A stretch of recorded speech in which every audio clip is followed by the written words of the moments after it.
Hello everyone and welcome into today's video where we are checking out some Algorand info, and in the second half we will check out the Algorand price charts, so let's stay tuned for that one. And before we jump into the video, I would really appreciate if you could smash the like button to help me with the YouTube algorithm to reach more people. Thank you for doing so, and let's get into the video. So we are starting off on the algorand.com page on the blog section, so I will put this in the video description so you can follow along. And this is a really interesting article comparing the different consensus mechanisms behind Algorand and also other blockchains, and why the one which Algorand is using is better in specific areas. And it's basically about the proof of stake versus pure proof of stake, which is the version which Algorand is using. This pure proof of stake was developed by the Algorand founder Silvio Micali, and he says he solved the blockchain trilemma, which is decentralization, security and scalability all at the same time. So that's really cool. By the way, if you don't know who Silvio Micali is, he is from MIT. He has won several awards in cryptography, and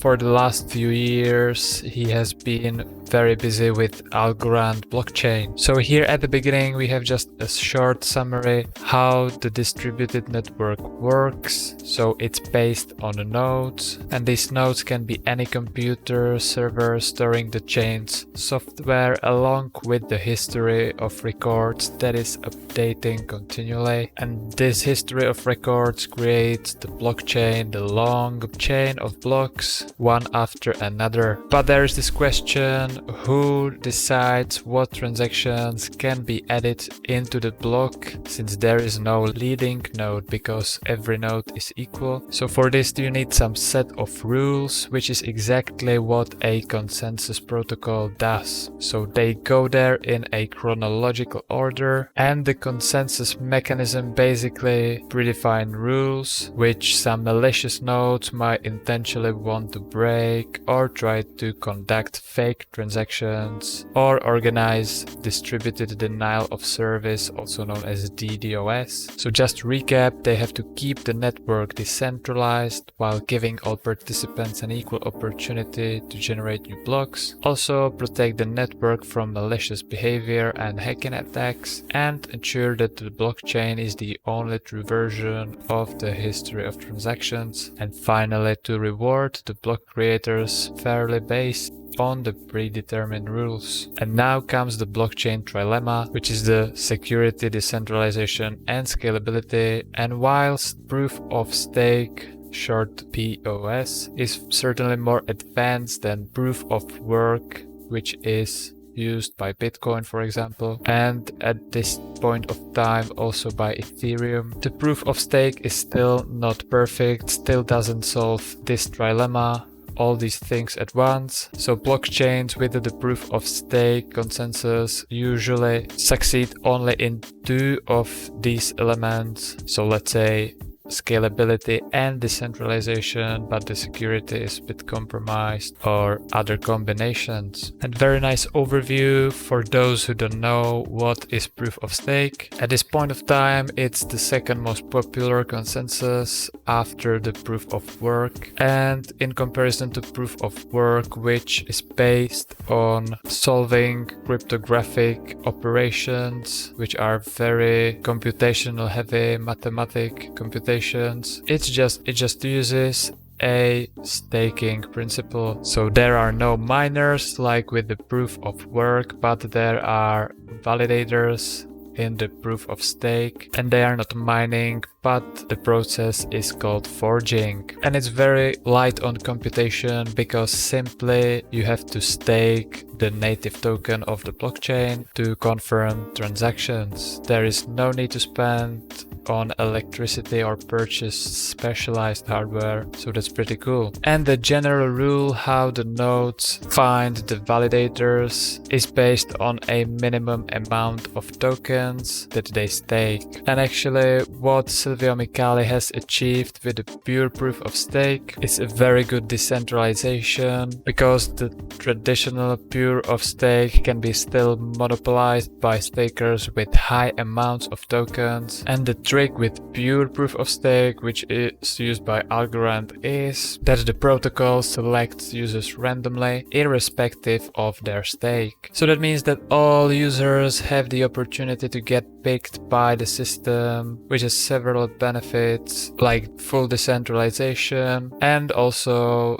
the system is very secure. But there are also other versions of the proof of stake, for example delegated proof of stake or bonded proof of stake, which are here compared to the pure proof of stake as well. So compared to the delegated PoS, there is a fixed number of elected nodes called delegates, and these are chosen by the token holders whose voting power directly depends on the number of tokens they own, which is still great for transaction throughput, but it sacrifices the decentralization, hence doesn't solve the trilemma as the Algorand does. Also, the bonded proof of stake don't have any delegates, but users have to lock up a certain amount of their tokens to stake and influence the block generation process. So you have to actually lock your tokens for a certain amount of time to get the opportunity to become a validator. And also the voting power is proportional to the stake, which also benefits only the wealthy participants. And again, pure proof of stake is much better because it doesn't require users to lock up any amount of tokens in order to become eligible to participate in the block creation. So it doesn't affect the user's ability to spend or transfer their stake, and meanwhile it is also more decentralized as validators are picked randomly by the system. So all in all, Algorand is very cool protocol, and hopefully you got a better understanding of how this consensus works. You can let me know down in the comment section. And now let's jump to the price charts. And here in the price charts, where we have the Algorand in relation to the stablecoin, which basically means the US dollar, we can see that we are finally breaking this trend line, which is very nice because it means more upside and less resistances for the price. And if we zoom out a little bit, we can see this whole channel which goes all the way back to the September of 2019, and we have a few ups and downs. We tagged the top of this channel 3 times so far. After the previous 2 there was a huge correction every time, but now this time is a little bit different and we managed to stay right below this resistance, and now we are actually breaking above. So that's pretty bullish development. However, if we want to see more upside, we really have to stay above this trend line in my opinion. Maybe do some kind of a back test again and then we can rally a bit higher. However, down here on the MACD, which basically displays the amount of people buying and selling, so this is the 0 line. Everything over the 0 line is considered a more buying volume, and everything below the 0 line is considered a selling pressure. So down here we can see there is not much going on there. These moves are pretty small compared to this rally in the February, for example, or this sell-off also in February. So these are just some small moves going steadily up. So let's see if these moves will hold up. It would be really cool. And looking really from the far, we can see that there are just the highs from the June 2019, which are right around here, and also this pretty much corresponds to this high from the February period. So this would be the last line of resistance for the price, and if we manage to squeeze above this one, there is really not much resistance and pretty much the sky is the limit. However, there is still a long way to go there, so we will have to wait a little bit more. Checking out also this Algorand to Bitcoin ratio, which I found pretty important as well. We can can see, we've managed again to get into this channel, so we are currently staying in this channel, which is very good because if we zoom out, this is also a very long channel going to the July of 2019, where the price was moving up and down for a few years now. And we are in the lower part of the channel, which means there is plenty of room to move in this channel upwards, which would mean that the Algorand would really outperform Bitcoin by quite a nice margin. If we look at the breadth of this channel, it's about 123%, or maybe a little bit more. So that would mean that Algorand would overperform Bitcoin by 120% if it would get to the top of this channel. It basically is taken out of this ratio, which means that if the Algorand goes up in value, this ratio gets also bigger. And if both Algorand and Bitcoin go up the same amount, so let's say both Algorand goes up